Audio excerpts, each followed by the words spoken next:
एक नदी के किनारे एक जामुन के पेड़ पर एक बंदर रहता था। उस पेड़ पर बहुत ही मीठे मीठे जामुन लगते थे। एक दिन एक मगरमच्छ खाना तलाशते हुए पेड़ के पास आया। बंदर ने उससे पूछा तो उसने अपने आने की वजह बताई। बंदर ने बताया कि यहाँ बहुत ही मीठे जामुन लगते हैं और उसने वो जामुन मगरमच्छ को दिए। उसकी मित्रता नदी में रहने वाले मगरमच्छ के साथ हो गई। वो बंदर उस मगरमच्छ को रोज खाने के लिए जामुन देता रहता था। एक दिन उस मगरमच्छ ने कुछ जामुन अपनी पत्नी को भी खिलाए। स्वादिष्ट जामुन खाने के बाद उसने ये सोचकर कि रोजाना ऐसे मीठे फल खाने वाले का दिल भी खूब मीठा होगा, उसने अपने पति से कहा कि उसे उस बंदर का दिल चाहिए और वो इसी जिद पर अड़ गई।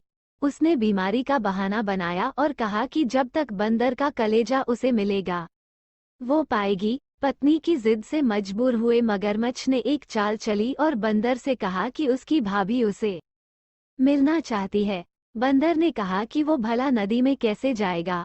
मगरमच्छ ने उपाय सुझाया कि वो उसकी पीठ पर बैठ जाए ताकि सुरक्षित उसके घर पहुंच जाए। बंदर भी अपने मित्र की बात का भरोसा कर पेड़ से नदी में कूदा और उसकी पीठ पर सवार हो गया। जब वे नदी के बीचों बीच पहुंचे, मगरमच्छ ने सोचा कि अब बंदर को सही बात बताने में कोई हानि नहीं और उसने भेद खोल दिया कि उसकी पत्नी उसका दिल खाना चाहती है। बंदर का दिल टूट गया। उसको धक्का तो लगा, लेकिन उसने अपना धैर्य नहीं खोया। बंदर तपाक से बोला, ओह मेरे मित्र, तुमने ये बात मुझे पहले क्यों नहीं बताई, क्योंकि मैंने तो अपना दिल जामुन के पेड़ में संभाल कर रखा है। अब जल्दी से मुझे वापस नदी के किनारे ले चलो ताकि मैं अपना दिल लाकर अपनी भाभी को उपहार में देकर उसे खुश कर सकूं। मूर्ख मगरमच्छ बंदर को जैसे ही नदी किनारे लेकर आया, बंदर ने जोर से जामुन के पेड़ पर छलांग लगाई और क्रोध में भरकर बोला, मूर्ख, दिल के बिना भी क्या कोई जिंदा रह सकता है।